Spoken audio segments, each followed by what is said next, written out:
انا بدعي على حماتي ادعيه صعبه جدا، ومامتي تقول لي قولي لها حسبي الله ونعم الوكيل بلاش تدعي. بس انا يا امنيه صراحه مش قادره ان انا استحمل اكتر من كده. انا جوزي مسافر اصلا واعتبر مش متجوزه، هو مسافر وما بينزلش الا شهر كل سنه. وانا متجوزه بقالي 5 سنين وما خلفتش لسه، بس ديت ولية ظلمه الفلوس قوتها. هما كانوا ناس على قد حالهم، وانا لما جوزي سافر الكويت بدأت الفلوس تجري في ايدها وبدأت تبقى قوية اكتر واكتر.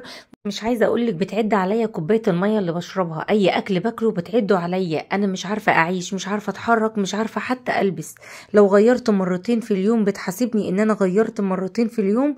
بتقولي الغسيل والمسحوق والحاجات دي كلها انت بتهدري في المسحوق، ما انتيش حاسه بحاجه، ما انتي كل الحاجات دي كله كوم وتدخل اخو جوزي في حياتي كوم تاني. عايزني لما اجي انزل اروح عنده واقول له انا رايحه فين وجايه منين، على الرغم يا امنيه ان انا بتصل بجوزي واقول له ان انا نازله من البيت. لا، لازم المفروض اعدي على اخو جوزي اعرفه انا رايحه فين، وكمان على حماتي، واوقات حماتي توافق واوقات ما توافق. اللبس بيتحكموا فيه، الاكل بيتحكموا فيه، انام امتى واصحى امتى كمان بيتحكموا. حاولت طبعا ان انا ارد على جوزي مره واتنين وتلاته، وان انا اشتكي له وان انا احكي له، ولكن لا حياه لمن تنادي. عادي خالص وسلبي جدا، بيقول لي امي ثم امي. انا هعمل ايه؟ انت بتعصيني على امي، وبعدين ايه يعني طالما انا مش موجود؟ ايه يعني لما تعرفيها انت رايحه فين وراجعه امتى وجايه ازاي وهتنزلي امتى؟ وايه يعني لما تعرفي اخويا كمان مش هو راجل وموجود في البيت؟ انا خلاص ما عدتش عارفه اعمل ايه واتصرف ازاي. حاولت ان انا ادخل حد من اهلي، ولكن هو ما هوش مقتنع اصلا ولا بيصغى لاي حد. انا مشكلتي كبيره، انا لسه ما خلفتش، وبعد ما كان نفسي ان انا اشيل منه حته عيل وان انا اخلف منه قوي. بعد المشاكل دي انا بقالي 5 سنين في المشاكل دي، وبقالي 5 سنين في الظلم ده. بتدعي عليا، بسمع الدعاء عليا بودني، بسمع كمان شتيمتي بودني. انا خلاص ما عدتش قادره ان انا اتحرك، ما عدتش قادره، بقيت مكتئبه اكتئاب كل وجزئي، اللي هو انا ماليش خصوصيه وماليش اي حاجه. حياتي عباره عن هم اللي متحكمين فيها. يعني انا يعتبر متجوزه حماتي واخو جوزي، مش متجوزه جوزي. المشكلة دي طبعا 3/4 الناس او 3/4 البيوت بتعاني من الزوج السلبي، وبتعاني من الراجل السلبي، واللي هو ملوش كلمة، او بمعنى اصح ما بيعرفش يقف قدام اهله، او بمعنى اصح ما بيعرفش ينصر مراته ويتكلم كلمة حق. حبايب قلبي الحلوين، لو لسه بتتابعوني لحد الوقت ده من الفيديو ما تنسوش انتوا بتتابعوا امنية غزال، لايك وشير وسبسكرايب عشان يوصل لكم مني كل جديد. وفيديو النهاردة كله روتين وطاقة ايجابية وكله حماس وكله رغاوي، ويلا بينا نشوف عملنا ايه النهاردة. وكمان ما ننساش الحل بتاع المشكلة بتاعتنا تقولوه في الكومنتات، وكمان انا هقول لكم رأيي. الراجل السلبي زي ما قلت لكم نبعد عنه، الراجل البخيل نبعد عنه. الحمد لله، احمدي ربنا يا قلب اختك ان انت لسه ما خلفتيش منه. قدامك وقت كبير قوي، كأن ربنا بيقولك راجعي نفسك، كأن ربنا بيقولك قدامك وقت، قدامك مهلة، قدامك فرصة. راجعي نفسك، اطلعي من الجوازة دي بأقل الخسائر. الحمد لله ان مفيش عيل جه. دلوقتي هما بيتحكموا فيكي، بعد كده هيتحكموا فيكي وفي عيالك، وهو برضو مش هيتغير، هو طبعه كده. السلبي هيفضل طول عمره سلبي، والراجل البخيل هيفضل طول عمره بخيل، الراجل الرخم هيفضل طول عمره رخم، المتسلط هيفضل طول عمره متسلط. فأنا من وجهة نظري ان الخسارة القريبة احسن من المكسب البعيد. طبعا ما تنسوش تقولوا لها رأيكم في الكومنتات، وكمان ما تنسوش تصلوا على النبي. اللهم صل وسلم وبارك على سيدنا محمد وعلى آله وصحبه أجمعين. صحينا كده ودخلنا على المطبخ. هو المطبخ صراحة بقالي يومين 3 كده ما حطيتش ايدي فيه، حبة مواعين بقى، وكمان الرخامة بتاعتي كانت عليها حبة دهون ومتكركبة زي ما انتوا شفتوا الحالة كده. الحالة صراحة كانت عندنا في المطبخ مش أحسن حاجة.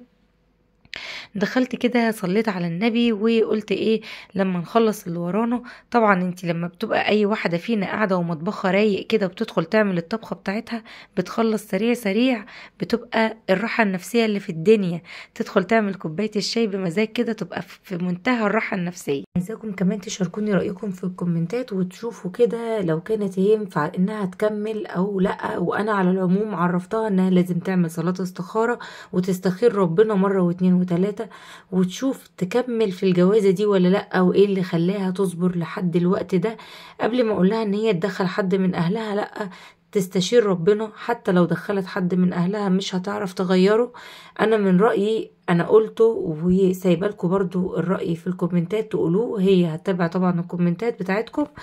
يلا بينا بقى كده يا قلب اختك نصلي على النبي ونقول اللهم صل وسلم وبارك على سيدنا محمد وعلى اله وصحبه اجمعين. دخلت كده لقيت الدنيا تضرب تقلب، قمت جايه داخله على المواعين هتتك بتتك زي ما احنا شايفين كده. وانا بحب ان انا اخلص الدنيا اول باول، ولكن الايام اللي فاتت كان مش عارفه كده منتهى الطاقه السلبيه عندي، ولكن استعنت بالله وقمت خلصت اللي ورايا وظبطت حتتي.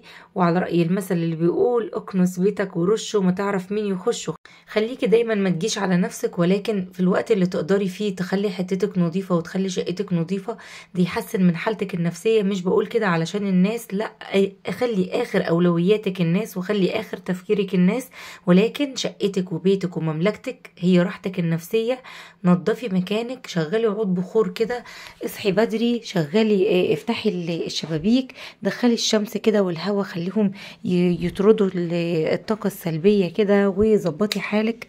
شغلي القرآن الكريم، إذاعة القرآن الكريم كده، وصلي، هتحسي براحة نفسية رهيبة. وكل دوت هيعكس على بيتك وهيعكس على شكلك وهيعكس كمان على صحتك وعلى صحة أولادك.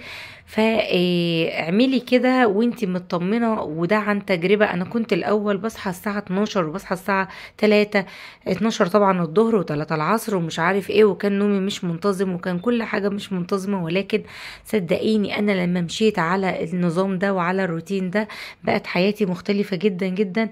كمان بقيت ان انا اقدر استوعب اولادي، بقيت ان انا اخلص شغلانتي، اللي هو اخلص مطبخي، اخلص شقتي، بقى في وقت لنفسي، بقى في وقت لشغلي، بقى في وقت لاولادي. عملت ونظمت وقتي. البركة في الوقت والبركة في البكور، انك تصحي بدري وانك تظبطي حالك وتظبطي حياتك. في نصيحة أخيرة عايزة أقولها كده، وهي بيت عيلة لأ. جه عريس لبنتك بيت عيلة لأ، جه عريس لبنت بنتك بيت عيلة لأ. اسألوا وتقصوا وشوفوا الناس، شوفوا النسب اللي انتم مدخلين بنتكم عندهم. خلي بنتكم مستقلة دايما. مش بقول كده ان انتي تروحي تاخدي الراجل من أهله وتقطعيه من أهله، لأ، ولكن خلي دايما حياة البنت مستقلة عن حياة الحما وعن حياة السلف وعن حياة الليلة دي كلها. هي دي اللي بتجلب المشاكل. طالما هتعملوا أسرة وطالما هتأسسوا أسرة، يبقى بيت عيلة لأ. لا لا، بيت عيلة لا. ابعدوا عن بيت العيلة مرة واثنين وثلاثة. دايما المشاكل واغلبية المشاكل بتيجي من الاختلاط ومن بيت العيلة. يا رب تكوني استفدتي معايا في الفيديو وخدتي طاقة ايجابية كده، وقدرت ان انا افيدك، وقمتي معايا كده وخلصت اللي وراكي. كنتي حاطه كده الموبايل جنب منك وقمتي خلصتي اللي وراكي في مطبخك، ولا خلصتي اللي وراكي في شقتك. يا رب ان انا قدرت ان انا اكون فدتك. ما تنسيش تحطي لي اللايك والشير وسبسكرايب عشان يوصلك مني كل جديد، تتفرجي على الفيديو للاخر كده. واحب اقولك في نهاية الفيديو يلا باي.